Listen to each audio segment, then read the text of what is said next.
Welcome, everyone. It's episode 8 of SMARTalks. We have Rabbi Zalman Kravitz here. He started this whole wonderful effort to unite millennials, Gen Z, and the greater audience at large around bite-sized nuggets of wisdom. And I'm so excited to be here. My name is Becky Bordeaux. I'm a millennial. I mean, we're calling me a millennial thought leader, but I'm a seeker. I'm a forever student, and I'm going to be here learning alongside you guys as we explore the topic this week, which is joy. One of my favorites. Yes. One of my favorites. Joy is one of the most important things that we have in our lives. You know, this has been 8 episodes, so that's a joyous occasion. It is. We should celebrate, take a moment to celebrate what we've achieved. We should be sponsored by Manischewitz right now. We should be cheersing at 8 in the morning with Manischewitz. Call us. Judaism tells us that the divine presence, godliness, comes and resides in a place of joy. That if we're depressed or we're not happy, that God doesn't want to be in that place, in that mindset.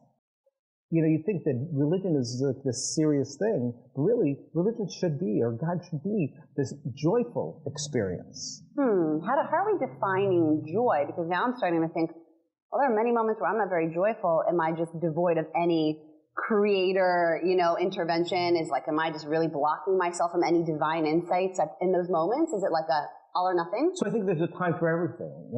King Solomon said there's a time for everything. But we have a time for seriousness, we have a time for joy, but we also have that mindset of joy, the positive thinking. And I think that is what we're talking about.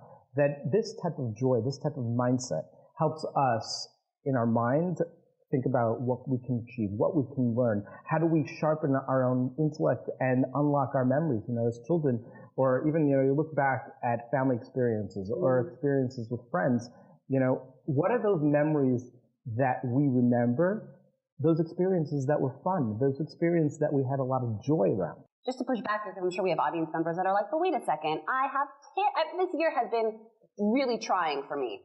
But I also remember a lot of my really emotional and sort of sad and not so joyful moments, because I think emotion in general really imprints itself on us. So what about those moments? Is there the sort of flip side to joy? And I also wonder, how are we defining joy? Right.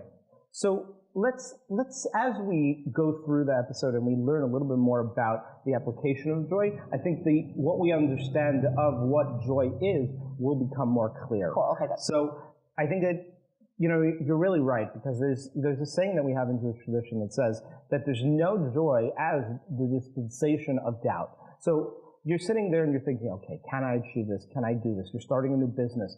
Can I open myself up to the liability and the challenges of starting this new venture? And once you make that resolution that you're going to do it, the confidence and the joy in that decision is profound. And I think that is a little bit of what we're learning about the mindset of joy, that it's that clarity. So we'll come into a couple different adjectives for joy, but let's start with that first one, which is the clarity of joy, the clarity that comes from pushing away any doubt. I love that. Can I add another C to that? Absolutely. To clarity? I feel like it's also a can-do attitude. Nice. I like that. Can do. Yeah. That's amazing. Which I totally resonate with. I think when you're in what can happen, it's abundance, what are the opportunities, what are the possibilities? Suddenly energy becomes brighter, you become vaster, and I feel like your brain synapses work a little bit faster in connecting opportunities as opposed to how will this not work? What is not going to happen here? And then you start becoming a little bit lower resonating and your voice gets low. I don't know what that was about. So I think that actually leads into the can-do attitude, leads into the second sort of saying in Jewish tradition, which is the idea that happiness breaks all barriers.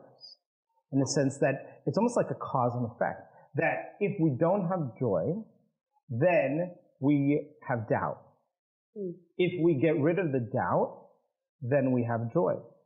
And then if we have joy, we break all the barriers. That has a ripple effect in all aspects of our life. I have a question. Go for it. You don't have to raise your hand. Okay. But if you guys were raising your hands, we could ask you. So we will be raffling off in the studio seats. So you guys can be here with us. Are we? Can we do Sure, that? why not? Okay, cool. That'd I be just great. literally threw that in there. That'd be really cool if we just had like a live audience. My question is this. Doubt happens. Like I have doubt, right? And people have doubt. So in my experience, I've used doubt to gauge, to check where I am. You know, a lot of times religion gets this bad rap of like, oh, you just do. Don't have doubt, right. Believe, don't question, and then you'll be joyful. And it can sound like that's scary to me. That can sound very scary. So I believe we're saying that doubt is important. It's a healthy part of the process. When you work with it, grapple with it, wrestle with it, and overcome it in areas of your life through learning, through consciously thinking through things, through learning through teachers, through learning with your community and friends, then there's this happiness that comes, this joy that really comes from having worked through that doubt. Right. So the first Chabad Rebbe, his famous book is the Tanya. And in this book, he talks about the whole idea that, you know, one of the greatest Talmudic scholars said to himself, I am like just a regular person. And we talked about humility. And they asked him, you know, what do you mean? This is false humility that you're just saying you're just like a regular, mediocre type of person. Right. And in reality, he was a very righteous person, but in his level, he struggled. And then the Alter Rebbe goes and explains that there's idea of depression and melancholiness. And what's critical here is that we balance the mindset of joy and the mindset of just like calculating and evaluation and introspection. Because too much of a depressive outlook can lead to depression, or can lead to something, a state of mind that is the opposite of a can-do attitude. But the idea of having a joyous perspective is that even when you do have those obstacles, what is the way we look at those obstacles? Do we look at the obstacles as challenges, or do we look at the obstacles as opportunities? There's a saying from the third Lubavitch Rebbe that says, in Yiddish it says, "Trach gut wird sein gut," which means think good and it'll be good.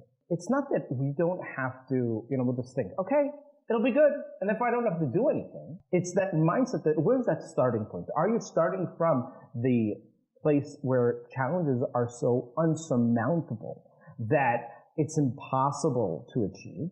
And this actually reminds me of a story in the Talmud where Rabbi Yonasan actually said that there are two different types of people. Fool says, how is it possible to achieve? The smart person says, you know what? I'll start with 2 tasks a day. That if I add up 2 tasks today, 2 tasks tomorrow, and 2 tasks the day after, until I finish the project, I'll get it done. This is so true, at least from my experience. I'll tell you where I'm in a post-production process right now. Anyone that's been in post-production knows that it's a beautiful beast. That's my PC way to describe it. And it's a lot to do. Now in the beginning, I was like, this is overwhelming. You feel that anxiety, you feel that overwhelm, which makes you kind of close down and think like, can I do this? This isn't fun. I'm not sure I can make it through. You don't see the light at the end of the tunnel.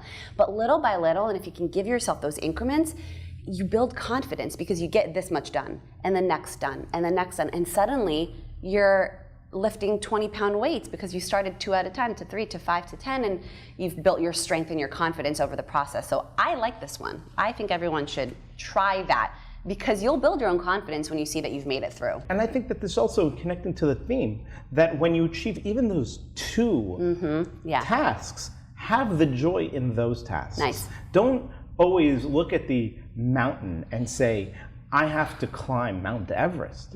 Look at, well, I just reached this milestone. And if you have small milestones, you know, there's a book by Carolyn Dweck called Mindset.